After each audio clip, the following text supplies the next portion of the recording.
Assalamualaikum warahmatullahi wabarakatuh.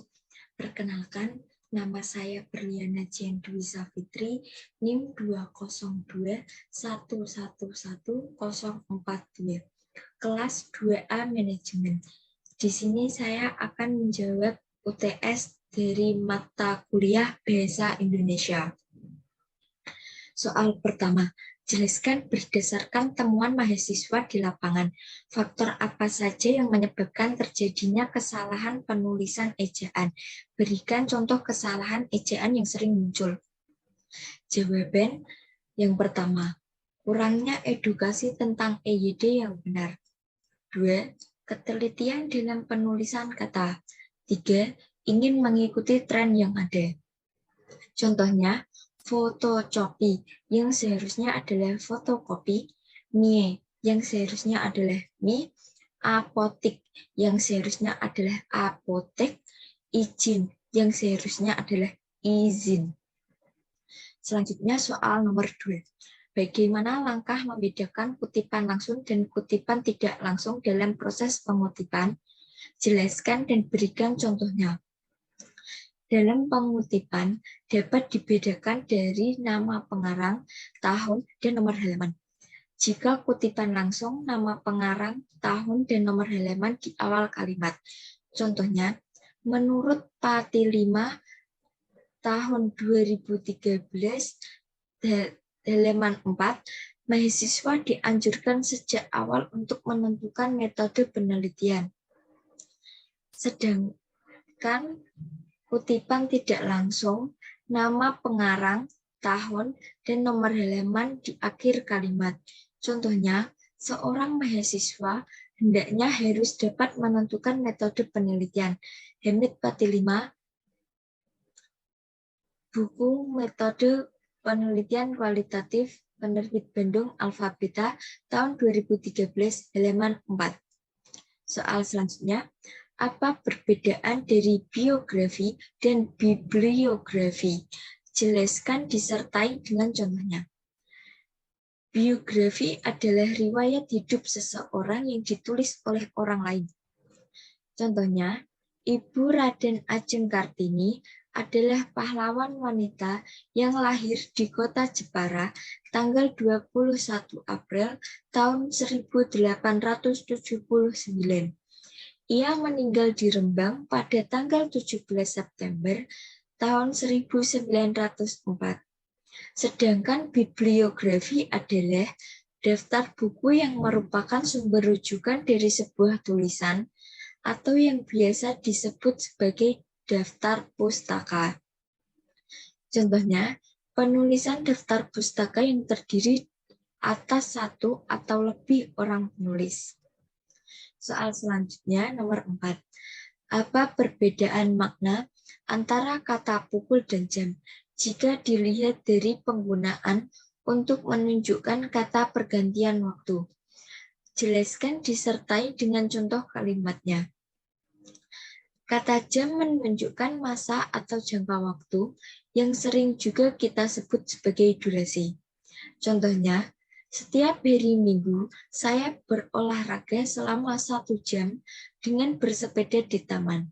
Sedangkan penggunaan kata pukul adalah untuk menunjukkan saat atau waktu di mana peristiwa akan terjadi. Contohnya, pembelajaran di sekolah akan dimulai pukul 7. Soal selanjutnya, nomor 5. Bahasa berdasarkan hakikatnya merupakan sistem bunyi bermakna. Jelaskan pernyataan tersebut dan apa kaitannya antara sistem bunyi bermakna dengan penggunaan bahasa. Bahasa itu sistem bunyi. Hakikat bahasa pada bunyi tidak sembarang bunyi.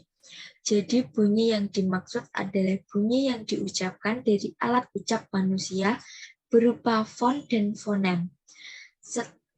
Setidaknya dari font dan fonem yang diucapkan ditangkap oleh gendang telinga dan diantarkan ke pusat syaraf untuk diproses menjadi perlambang bahasa dalam bentuk bunyi.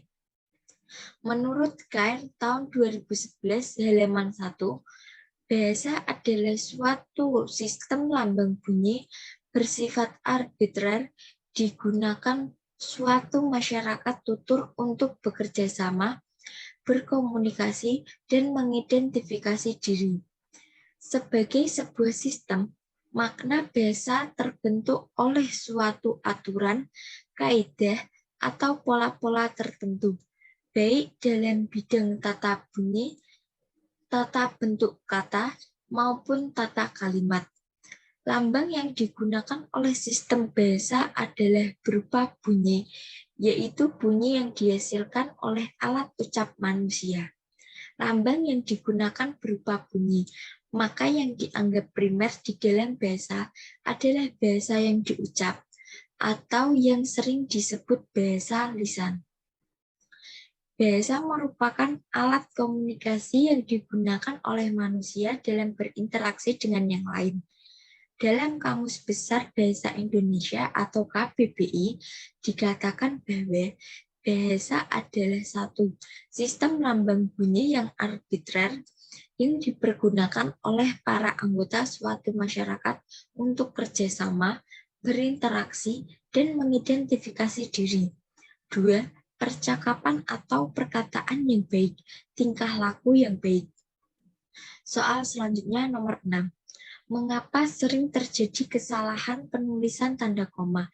Jelaskan dan berikan 5 contoh kesalahan tersebut. Tanda koma banyak disalahkan penggunaannya pada kondisi berikut. Yang pertama, pemisah unsur rincian dalam kalimat. Pada rincian terakhir yang biasanya diikuti kata hubung, sebelumnya tetap diberi tanda koma. Contohnya, aku hanya membawa buku, tas, dan pensil. Itu merupakan contoh yang salah. Sedangkan contoh yang benar adalah, aku hanya membawa buku, tas, dan pensil. Kedua, pemisah antara anak kalimat yang mendahului induk kalimat. Hal ini tidak berlaku bila induk kalimat yang mendahului anak kalimat. Contohnya, adik tidak mau sekolah lagi, karena diejek oleh teman-temannya. Itu merupakan contoh yang salah. Sedangkan contoh yang benar adalah, karena diajak oleh teman-temannya, adik tidak mau sekolah lagi. Ketiga, penggunaan mengikuti kata hubung. Tanda koma terletak sebelum kata hubung yang terletak di tengah kalimat dan setelah kata hubung yang terletak di akhir kalimat. Contohnya, dia sangat pandai bergaul di luar tetapi, sangat diam jika di dalam rumah. Itu merupakan contoh yang salah. Sedangkan contoh yang benar adalah, dia sangat pandai bergaul di luar, tetapi sangat diam jika di dalam rumah. Soal selanjutnya nomor 7. Apa perbedaan dari makna tanda titik 2 dengan titik koma? Jelaskan disertai 2 contoh penggunaan tanda tersebut yang benar. Yang pertama, tanda titik 2 dipakai pada akhir suatu pernyataan lengkap yang diikuti perincian atau penjelasan. Misalnya, mereka memerlukan perabot rumah tangga. Titik 2, kursi, meja, dan lemari. Hanya ada 2 pilihan bagi para pejuang kemerdekaan. Titik 2, hidup atau mati. 2. Tanda titik 2 tidak dipakai jika perincian atau penjelasan merupakan pelengkap yang mengakhiri pernyataan. Misalnya titik 2, kita memerlukan kursi, meja, dan lemari. Tahap penelitian yang harus dilakukan meliputi persiapan, pengumpulan data, pengolahan data, dan pelaporan. Ketiga, tanda titik 2 dipakai sesudah kata atau ungkapan yang memerlukan pemberian atau penjelasan dan penggambaran.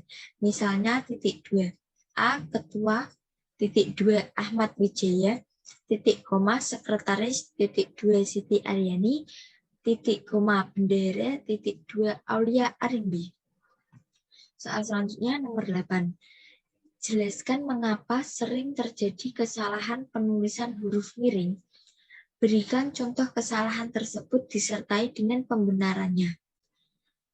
Kesalahan pada penulisan huruf miring terjadi karena kurangnya pemahaman tentang kaidah pemakaian huruf miring atau dapat juga disebabkan kurangnya ketelitian penulis. Perlu diingat juga bahwa dalam tulisan tangan, huruf atau kata yang akan dicentang miring diberi satu garis bawahnya. Contohnya, majalah Pujangga Beri menggelorakan semangat kebangsaan.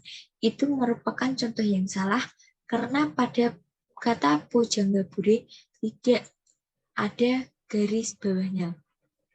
Sedangkan contoh yang benar adalah majalah Pujangga Beri menggelorakan semangat kebangsaan. Dapat diketahui bahwa kata Pujangga Beri merupakan kata asing yang berarti harus diberi garis bawah. Soal terakhir nomor 9. Jelaskan bentuk kesalahan penulisan konsonan dan vokal pada karya tulis ilmiah. Berikan contoh kesalahan tersebut disertai dengan pembenarannya. Penulisan karya ilmiah bagi mahasiswa mungkin tidak semudah menulis artikel bebas atau buku harian. Karya ilmiah biasanya merupakan mata kuliah yang berkaitan dengan tugas akhir seperti skripsi atau tugas akhir ujian akhir semester seperti makalah. Di dalam karya ilmiah seperti makalah atau skripsi, sangat memperhatikan sistematika penulisan, ejaan, pembacaan, referensi atau literatur pustaka yang membutuhkan waktu yang relatif lama, serta harus memperhatikan jumlah halaman antar tiap bab. Berikut merupakan contoh data yang masih salah dalam pemakaian huruf konsonan D atau DAH, yaitu sebagai berikut. 1. Podomoro seharusnya 1A pada marah. Data 3 pemakaian frasa yang bercetak tebal pada contoh nomor 1 juga masih salah karena terdapat kesalahan pemakaian huruf vokal, yaitu terlihat dari penulisan frasa Podomoro. Karena penulisan tersebut menggunakan fonem konsonan D, frasa tersebut menjadi benar sesuai dengan ejaan bahasa Jawa yang disempurnakan. Apabila pada konsonan D tersebut diganti dengan fonem konsonan D, maka frasa Podomoro seharusnya ditulis pada marah yang berarti berdatangan. Terima kasih. Wassalamualaikum warahmatullahi wabarakatuh.